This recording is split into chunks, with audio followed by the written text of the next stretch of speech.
Watauga Arts Council with your host, Cherry Johnson, serving arts in Watauga County for more than 30 years.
Hi, I'm Cherry Johnson with Watauga County Arts Council, and what you've been enjoying is what you could be enjoying every day. If you happen to have a child in your home who is, I don't know, what age is girls? Sixth grade? Around sixth grade and Younger, up, yeah. Can you start them earlier? Early as you want. Okay. So if you have a child that you would like to learn to play like those beautiful tones you just heard, then we've got the people that can teach you how to do it. I want to introduce to you, this is Jessica, Hey. and this is Cortney, and this is Mandy. And they are three students at Appalachian State University. They're all flute, I guess you're flute majors? Mm-hmm. Yeah. And they're at the learning to be professional musicians, and also some of them are learning to be educators. But these girls can kind of offer your child a great opportunity to really get into the music. Well, you were telling me a while ago, girls, what is the benefit? Two of you had lessons growing up, and then Cortney did not. So why was it beneficial to you to have lessons in addition to being in the school band or whatever you were in? Well, see, for me it helped a lot with confidence Mm-hmm. because they're telling you, wow, good job, you're sounding amazing. But like in a band, it's just kind of, you guys collectively sound good, but they can't give you the kind of individual help that you really Or need. the person next to you screwed up so the Yeah. whole band did bad. Yeah, so You get reprimanded for doing nothing wrong, but I mean, So it it's really individual helps. Yeah, affirmation. it's Yeah. more help. Yeah, also on an individual level, you get to work with ideas that you might not cover in band, such as the flute specifically, rather than ideas that apply to every instrument. What it takes to have good tone on the flute and on an individual level. And there's a lot more solo work in individual lessons than you would get in an ensemble. And technique and things of that you polish up, your Yeah. tone and so forth. Now, how old were you when you started? I mean, did all of you start playing the flute in like school band? Yep. Yeah, in Okay. school band. So how long had you been playing before you began to take lessons, Mandy? I started my sophomore year of high school, so about 4 years. Okay, so it's long enough to learn bad habits. Yeah, long enough to learn bad habits. So what had you done that was wrong that you needed to undo? Well, one thing I always used to do is you're supposed to keep your pinky finger down on your right hand for most of the notes you play on flute.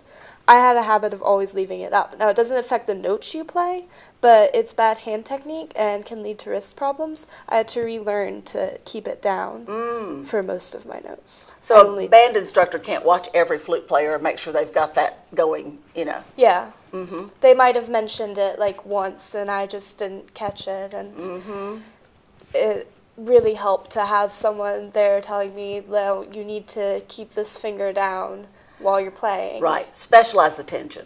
Yeah, just for you. Yeah. Now, how about you? How long had you been playing? I started my junior year of high school, So even longer. a little bit longer, yeah. So what did you have to unlearn? Okay, well, first of show all, us, yeah. I played with my hands over the keys because I didn't have an open hold flute, so it didn't matter. So I played like this with my hand too you far play with forward. that part of your finger, yeah. And then I had to learn to kind of bring it back where it belongs so that pads of the fingers are over top of the keys. Yeah. Yeah. Now, how about mouth technique? Okay, well, I played with my head joint rolled really far in. And show us what a head joint is. This is the head joint right here. They were saying that a while ago, and I was like, a what? I don't play the flute. I would play it too far rolled in, so I would cover the hole too much, Uh-huh. which created a pinched sound, and it would make me flat pitch-wise all the time. Okay. So I had to learn to roll that out and readjust my mouth for it. And when you're playing with a whole group, not every one of which is that skilled to begin with, you don't necessarily pick up that a student is doing something like that. Yeah, you have to pay too much attention to everybody as Right. opposed to one person. That's really a really good point, is that a band director, good as they can be, and we've got some great band directors in our area, but they can only do what they can do. And if they've got, how many kids are in a band? 30 or plus, you know? Depends on the band. In Yeah. high school there was 70, I think. Yeah, Oh, exactly. gosh. So you're looking at this entire flock of people here and trying to get something good out of them, and you can't look at that student and say, oh, your technique's a little bit wrong, you know, unless it's really wrong. So, now, Cortney, how did you avoid all those pitfalls? Well, I didn't. I didn't really start learning anything about technique until I came here. And starting in like sophomore, junior high school, I actually did get wrist problems. Ah. And it's when I okay. got here, and the flute teacher, Dr. S, she was like, you need to put your hands like this and not how you had them. And within like a week, my wrists felt so much better and I could play for longer. Wow. Yeah. That much difference. Oh, yeah. Huh. And I used to play, like Jessica, how she's saying she played rolled in. I used to play like rolled out, because there's like I read somewhere like the hole in the mouthpiece was supposed to be lined up with the keys, and it's actually not. And that's how I used to play. Oh. And then Dr. S was like, it's supposed to go here. And I'm like, that makes a little bit more sense. Do you wish that you had done lessons earlier? I wish, but it was more of like we just couldn't afford it. So. And let's talk about that. Now, you girls told me today that you're going to offer these lessons. And I was thinking in my head, this is almost a combination of lessons and coaching. You know what I'm saying? And you're offering this to young students in the community for a really inexpensive price, folks. I have never heard of lessons this cheap. And it's just because these girls are wanting to get the experience of teaching, and they're also wanting to give your child the opportunity to get some specialized attention. And for $10 for a half an hour, that is really a phenomenal price. You know, they said as we get more skilled, we're going to go up on price, but get in now on the ground floor, they're going to be cheaper.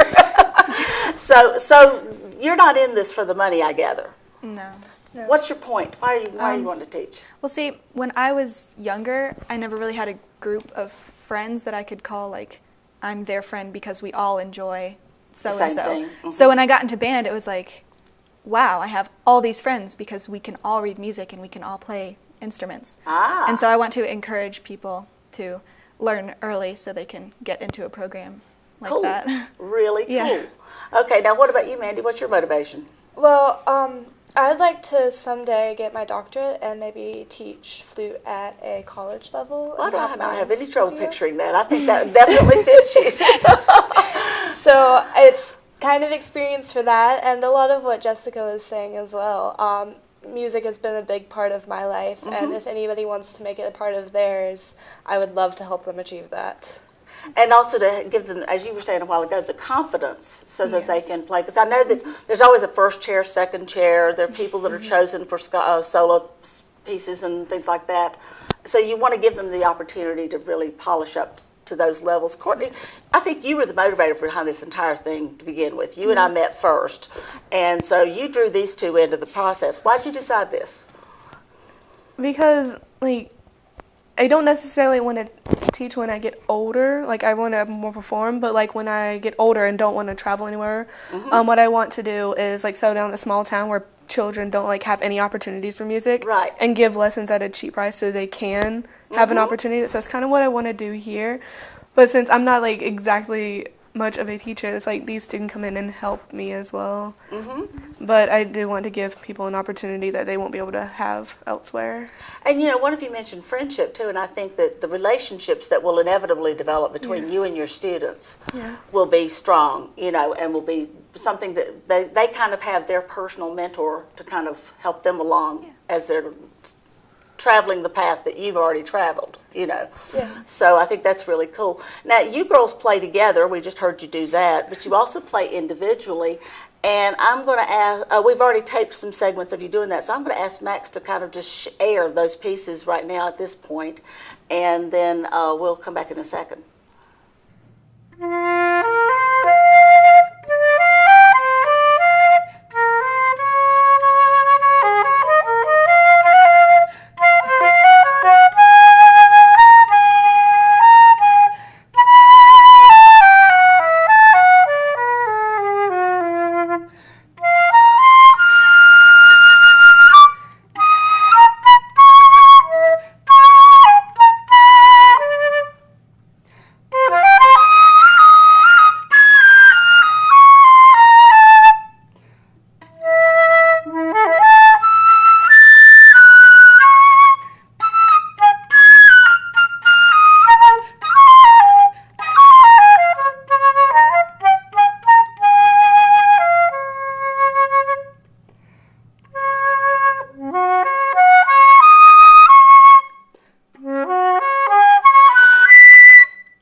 You know, these girls are each individual players. They each have their strengths. They each have their personalities.